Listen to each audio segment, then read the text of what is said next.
Hello and good morning, everybody. It's me, Julian, and today I would like to take a break from Zizek to talk instead about Deleuze, specifically Deleuze's analysis of Nietzsche, which he lays out in his wonderfully lucid and yet nevertheless very short and clear essay in Pure Immanence. And Deleuze's basic argument about Nietzsche is that we should avoid four common misinterpretations of Nietzsche's philosophy. Number one, the misidentification of the will to power. Number two, the misconceptualization of the difference between the strong and the weak. Number three, the misidentification of the eternal return. And finally, we should guard ourselves against the assumption that Nietzsche's final works are somehow diminished by his madness and his decline. Those are the four mistakes that Deleuze tells us we should avoid when studying Nietzsche. I think we could also add to this list the mischaracterization of Nietzsche as a nihilist, and, perhaps most importantly, the mischaracterization of Nietzsche as a reactionary or a fascist.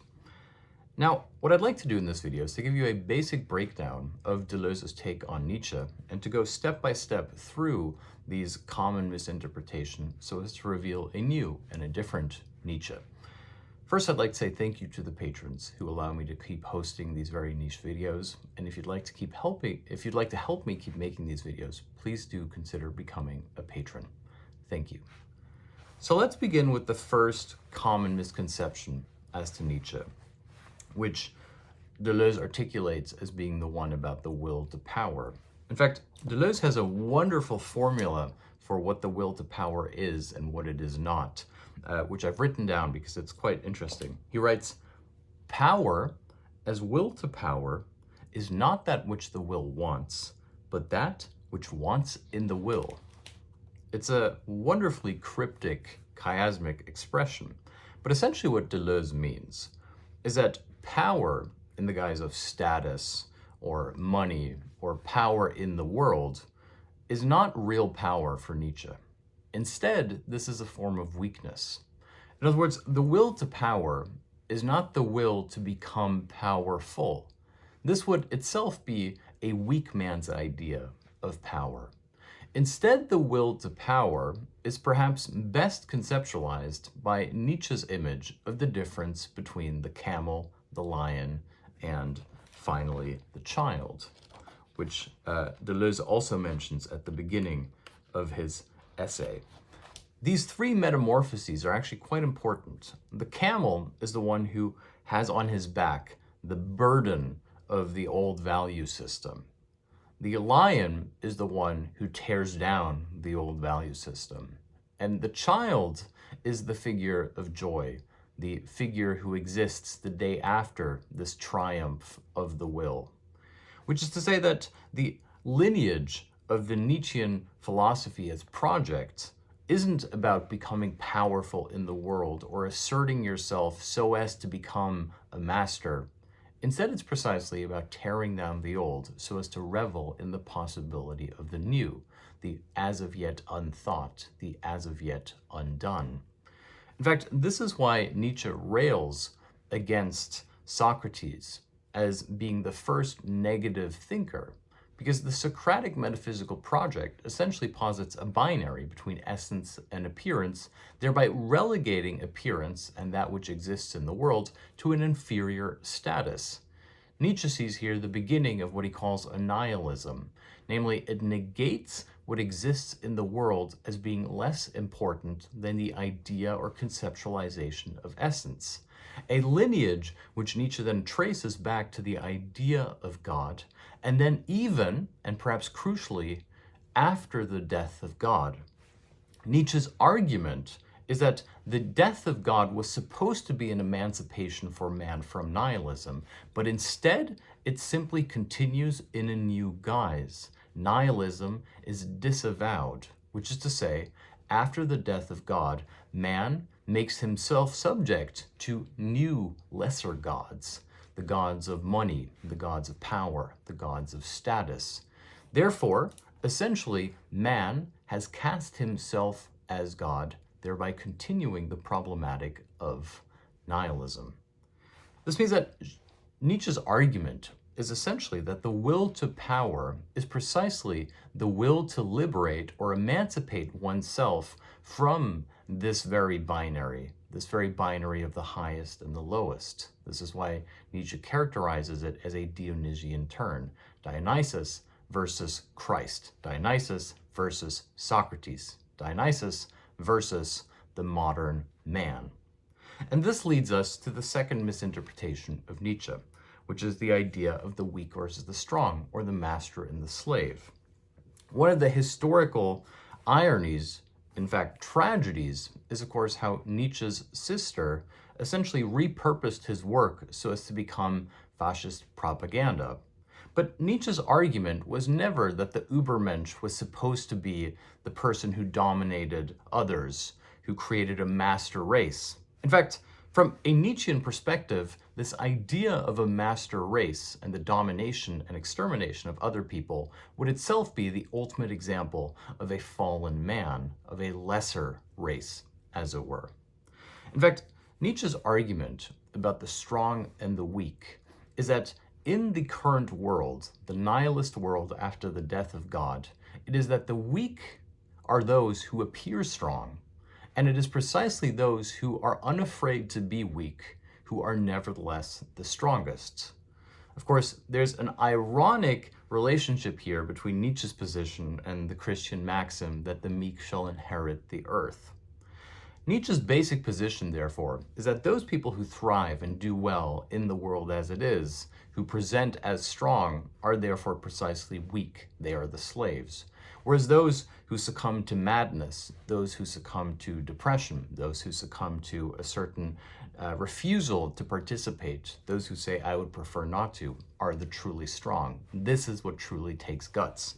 In fact, there's a beautiful idea that's articulated by Deleuze, which I had to write down for you, although I'm sure I won't be able to find it, but I can remember it, where Deleuze says, Nietzsche's position is that the master in our current world has universalized the condition of the slave as mastery, which is to say, in order to thrive in this world, we have to make ourselves a slave. And Nietzsche's basic position here, to say it once again, is not about you can work yourself up in the world, thereby becoming a master and leaving behind the slave mentality. No, on the contrary. For Nietzsche, the idea that you would be this kind of a master is itself the ultimate slave mindset. Once again, the goal of his philosophy is to emancipate us from values, not to function well according to said values. Which leads us to the third and perhaps most important mischaracterization of Nietzsche articulated by Deleuze, namely the misidentification of the eternal return. Now, what the eternal return is not, and let's be very clear here, it is not merely a cycle, a circular movement in which everything comes back. In fact, even in Thus Spoke Zarathustra, Nietzsche articulates that this idea of an eternal return as a cycle would be both banal and horrifying. Banal because it seems to re-articulate previous wisdoms of ancient religions about reincarnation and eternal return, but also terrifying because it implies a kind of cynicism. It implies the idea that there is no progress possible, that everything simply happens over and over again. This would be itself the ultimate madness. Therefore, the eternal return is precisely not a circle. It is not a cycle. Instead, and this is where it becomes a little bit more complicated, the eternal return is how man can be liberated from negation, which is to say the eternal return is the affirmation of negation. Once again, if we go all the way back to the Socratic metaphysical system, we see the beginnings of a philosophy of negation predicated on idealism. If the ideal or truth rests outside the world of phenomena and appearances, this means that the goal or the task of philosophy must be to overcome said phenomena so as to know truth. However, for Nietzsche, this negation and negative-based system has itself to be overcome, and the manner in which it is overcome is to affirm negation as such. In other words, to go beyond the binary of being versus becoming, or essence versus appearance, instead to have being qua becoming, in other words, becoming as becoming, or appearance as appearance. We see here an ironic almost a relationship between the Nietzschean insight and the Hegelian dialectical one, although Nietzsche himself was quite anti-Hegel in his understanding of Hegel. Nietzsche's position, therefore, is that the eternal return is a selective process of the affirmation of negation, which thereby allows for the liberation or emancipation of man. And this is where Deleuze comes in a very Deleuzian way. He says this is an affirmation of multiplicities, which thereby renders philosophy not a philosophy of negation, but a philosophy of joy, a philosophy of the affirmation of the plural. This, to my mind, is perhaps the most Deleuzian interpretation of Nietzsche. And finally, the last common misinterpretation of Nietzsche that Deleuze articulates is the idea that his last works, his creative burst in 1888, are lesser works because of his madness. Instead, Deleuze argues that within the Nietzschean framework, madness is in a sense the highest form of reason, which is to say, to be normal and healthy in the world as it is for Nietzsche a kind of sickness, whereas to be sick and ailing, and yet nevertheless to practice philosophy, is therefore a kind of health, a health of the mind, a way of seeing lucidly. Therefore, Nietzsche bears the burden of his own philosophical projects, and it is exactly because he is willing to go all the way into his madness that he also takes on the position of the lucid thinker. In other words, Nietzsche essentially inverts the binary between health and sick. He argues that a healthy society, or a society that conceives of itself as healthy, is thereby deeply sick. Whereas to understand one's sickness, to go all the way with it, is the only healthy philosophical position. In fact, it can be helpful here to lay out the difference between the idea of the last man, the man who wishes to die, and the overman, or the Übermensch. For Nietzsche, the last man is the man left behind after the death of God, the man who revels in his own narcissistic indulgence, who lives only for himself and to succeed in the world. This leads us to the man who wants to die, the man who has become cynical, who has seen the truth for what it is, who sees no reason to live. This existential despair, then, is negated or turned around into the overman, the man who essentially sees through the facade of the current value system and therefore puts himself in the position of a child who is able to affirm and create. Therefore, the will to power is how one becomes strong, how one is willing to create, even in one's seeming incapacity and illness. That is why Nietzsche, at his most ill, is perhaps also at his most successful. Those are the 4 common misinterpretations of Nietzsche as articulated by Deleuze in his essay in his book Pure Immanence. And I hope that this has also been an introduction of sorts to Nietzsche, who is a very interesting and worthwhile thinker in his own right.